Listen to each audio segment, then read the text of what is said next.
Katie Hayes with Community Farmers Markets. Wait, say hello. Karen Kierath, Cooking Matters. Matt Liotta, PodPonics. Good morning. Rashid Nuri, Truly Living Well. Good morning. Denise Quarles, the City of Atlanta Office of Sustainability. Good morning. And Maria Rossoto, Healthy Belvedere Initiative.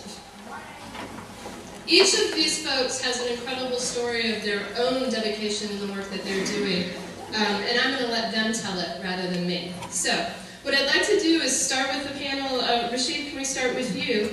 To answer the question, if you can give us one example of success you've had this season, and how has it made an impact on our local food system? Do we have a song here?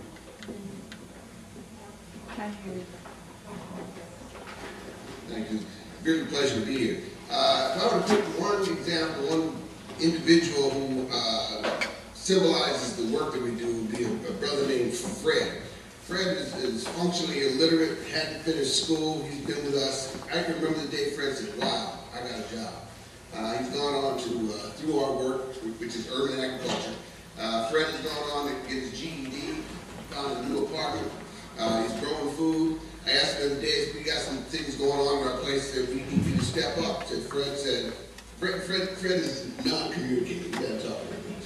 He said, yeah, I'm ready to step up. I'll let you know when I'm ready. I'm with you. And to see he lives in the neighborhood where we have 5 farms around the city. Fred lives right in the neighborhood. So when I think of the work that we do and how we want to help people, Fred is the person our program is designed to assist. And I just love hanging out with Fred. I'm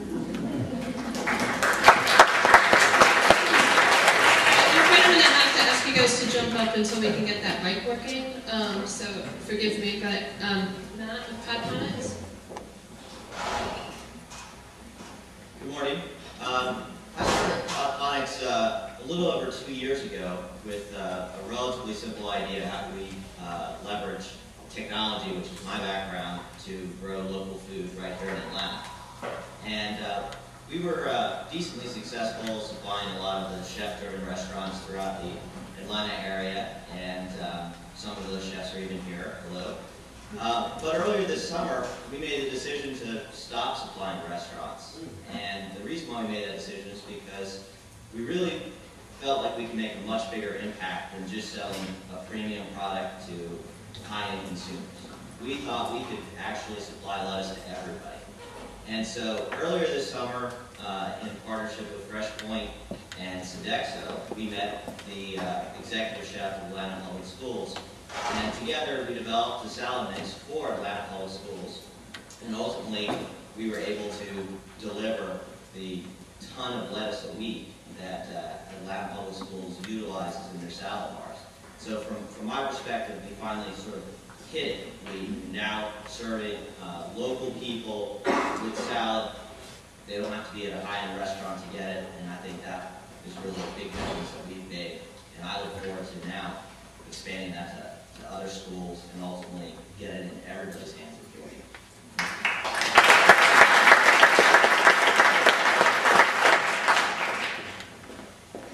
Excuse me, I'm getting over a cold. So one of our key mission points of Community Farmers Markets is that we focus on food access for all. And one of the ways we do that is by doubling food stamps, EBT, at our farmers markets. And we work with the Wholesome Way Georgia Foundation to double those food stamps. And one of our great successes is actually our approach to accessing the community. We go out into the community where people live, work, and play, at schools, in senior centers, and we do education to the community around cooking. So we teach affordable cooking classes, 5 ingredients or less, 1-pan meals. Try to teach families how to eat for less than they would spend at a fast food restaurant with local seasonal food. We also install or improve gardens at those sites to show people how to grow their own food to supplement it. And we also install fruit trees at the sites as well, provided by the ALFI fruit tree sale.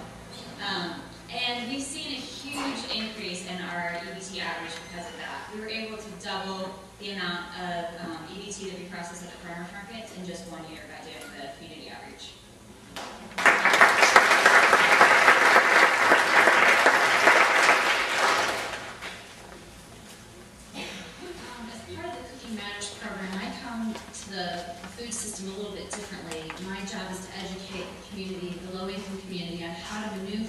in a grocery store and how to take what is available to them and make it healthy and sustainable for their families. So probably our biggest achievement right now is taking our families to the grocery stores and teaching them how the grocery store is laid out, how to properly shop. And now some of the grocery stores are being very kind about putting local and sustainable tags so that the low-income family can identify.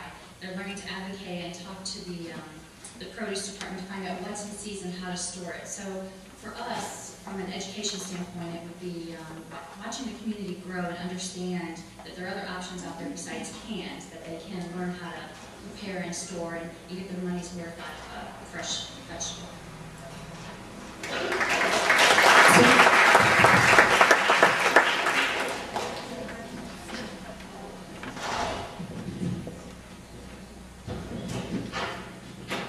Good morning again. I'm Denise Quarles, and Susan, I clearly understood the question, and I'm going to stay within the 2-minute time frame, but I don't have 1 answer, I have 3. Okay. And so I'm going to just divest a little bit. I'm going to start out by saying, number one is the mayor, who I work for, because the mayor has the vision of making Atlanta one of the top tier cities for sustainability, and part of that, and a big part of that, means working with local, sustainable, healthy food. So that's one, and I think he's going to be a huge part of our success with his leadership. Number 2, I'm going to have to say Rashid, right here at the end of the table, because Rashid is truly one of the great trailblazers around this city. I joined the staff of the city a little bit less than a year ago, and Rashid was one of the first people who took me out in the rain, very cold, around the city to talk about a lot of the great work that he was doing, as well as what others were doing around the city. And then lastly, it's all the folks at the table with me and the ones in front of me, because you guys are all stakeholders, and we are not going to be able to grow Atlanta in this local food initiative without your help. So those would be my 3. Thank you.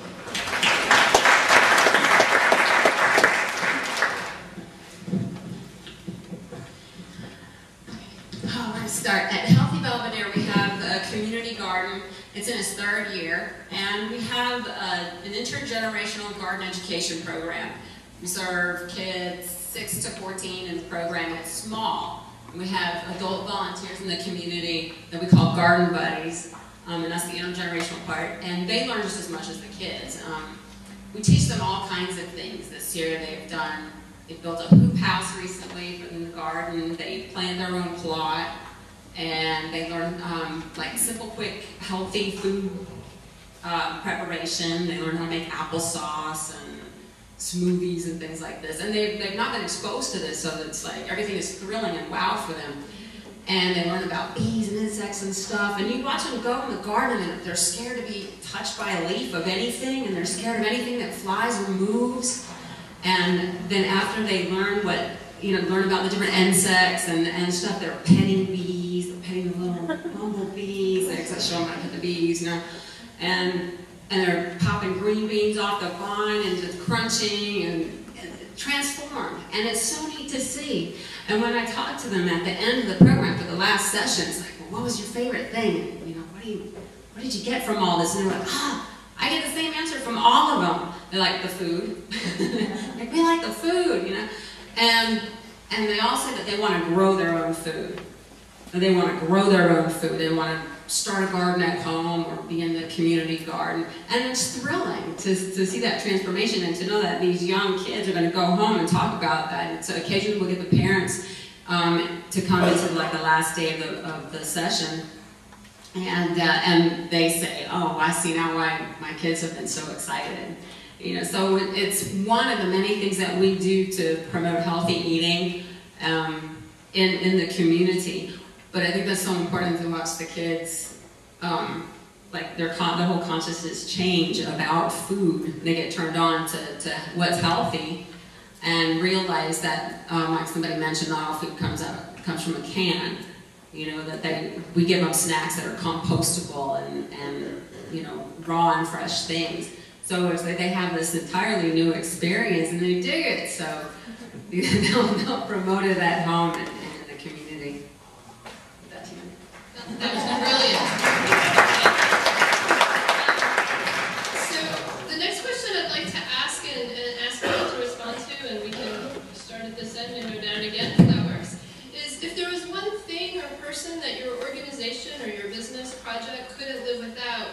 money, what or who would it be and why?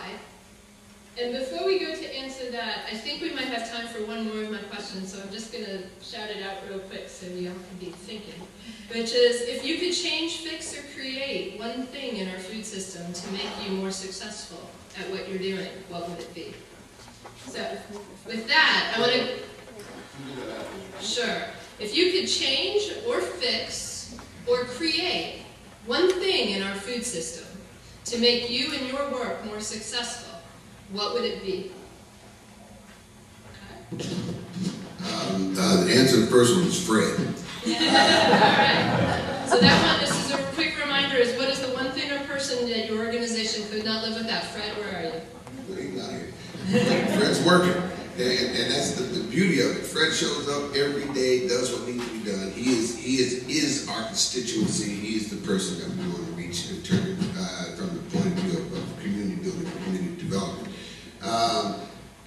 What I would like to see here in the city, metropolitan Atlanta, we have such a great potential to produce all of the local food we need. We need the administrative and policy infrastructure to support that work. If we can get that in place, Mr. Mayor can help us with that. We'll be much further along. Okay. Now? I know the question was the one person, but knowing my organization and what we've been through, our successes and our failures, I can tell you that it's a team effort. And we don't have one person who makes or breaks our efforts. It's really a team. And it's a wonderful team of people. And it's really a diverse team of people, too. Not only do we have a lot of local people who are working every day with lettuce, harvesting it, packing it, and getting it ready for customers here, and management and all the things that you would expect in an organization. But we also have a lot of support from our investors that not only are local people here in Atlanta, but also people worldwide. Because I think what people are starting to recognize is that food has gotten to the point where it's a very large problem. Not just here, but everywhere. And it's going to take a lot of people to solve it, and we're going to have to solve it together. It won't be a corporation, it won't be a government that's going to solve it. It's going to be us getting together and just doing it.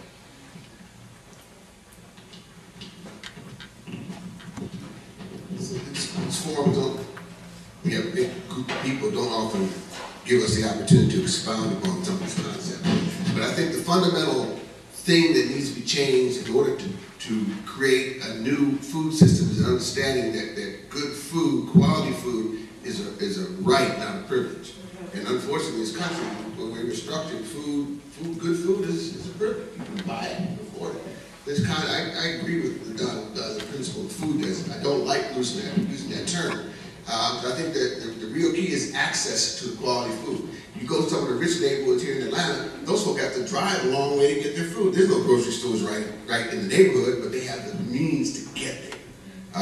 You go down to Southwest Georgia, the farmers are the worst health statistics in the state is in Southwest Georgia where farmers live.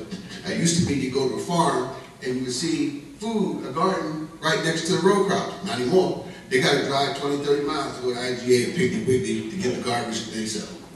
So I think it's just changing the mindset. If we get people to understand that food, good quality food, is a right.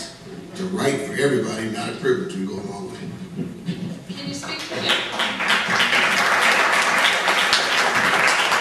Can you speak just a little bit to some of those specific policies or ideas that need to be changed to make that change possible? Yeah, talk all day. Again, it's a conceptual problem. Technically, in the city of Atlanta, many municipalities, they're based upon permits. It's illegal if you're not permitted to do so. And in the city of Atlanta, we do not have regulations that say you can grow a garden in your yard. Which means technically, if I object to my neighbor having growing food, I can go down to the zoning office and say, his land is not zoned to grow food. Stop him or her from doing so. So again, it's a mindset. Don't have permission, it's illegal.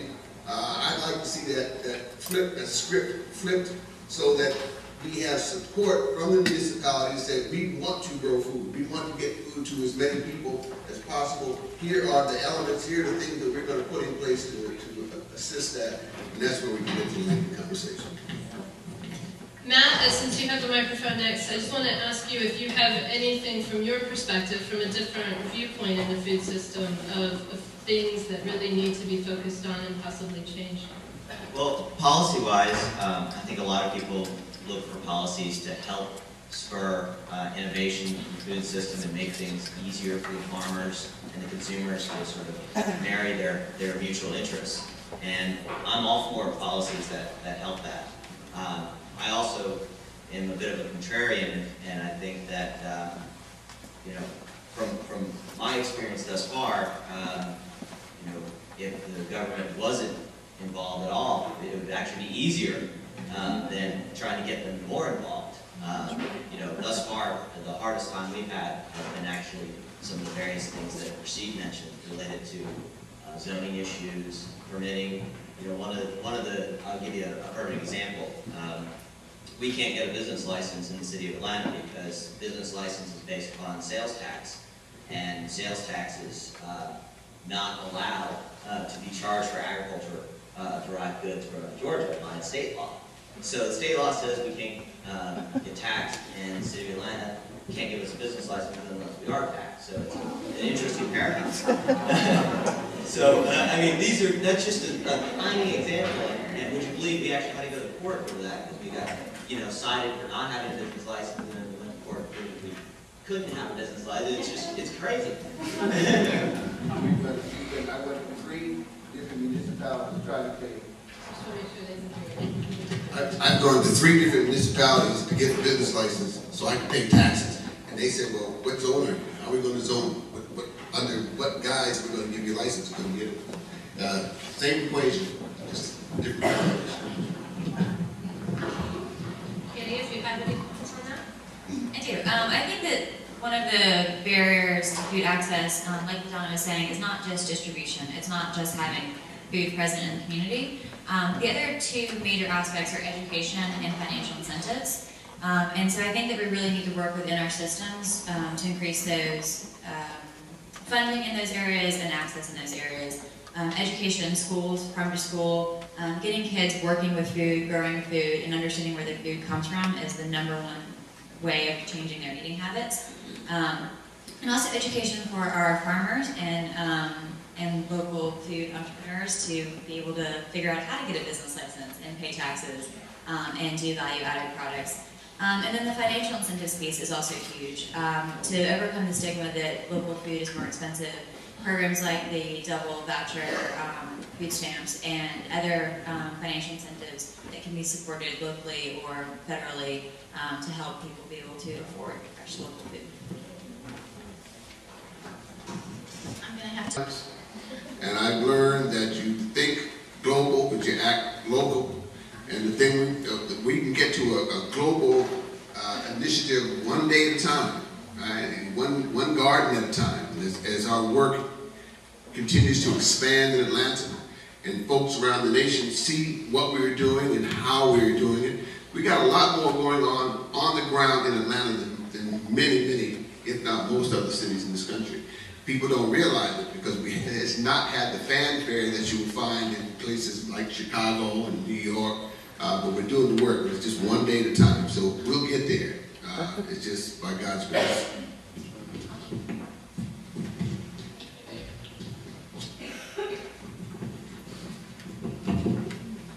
So I think that's a great question as well. And again, I think I started out in the opening that the goal that's set for the city is that we could make Atlanta a top-tier city for sustainability. And in order to do that, we have to do a couple of things. Starting out with, as one city, we need one comprehensive plan that everybody understands that they're a stakeholder and they're relevant and what are the necessary actions that it's going to take for us to win. Some of those actions are going to take capital investment. Some are just going to be behavioral changes, volunteer hours, but it's our city and it's ours to take advantage of. When you talk about sustainability, there are a lot of cities and a lot of places who are doing well, and you talk about that global piece. But you know what? Let's apply our own local context, because there's no other place like Metro Atlanta. There isn't. And so while it's an opportunity for us to benchmark, and we're doing that, at the end of the day, as our city, let's apply our local context and figure out what it's going to take to make it happen. You know, when we talk about experts and what that really means, the reality is everybody's footprint is different, right? But it's the collective impact of the choices that we make every day that shapes this city. And so again, what we need to do is be very clear, which is why we're working on a comprehensive plan. We're asking all points to talk about it. There's 10 impact areas that we look at: air, water, waste, energy, land use, transportation, sustainability planning, education, jobs, and competitiveness. And all of those collectively says, those are all of the impacts. We know our stakeholder groups. We talked about those 5. You're all relevant, and just come to the table. Thank you, and I want to close with some comments from Alice Rolls, the director of Georgia Organic.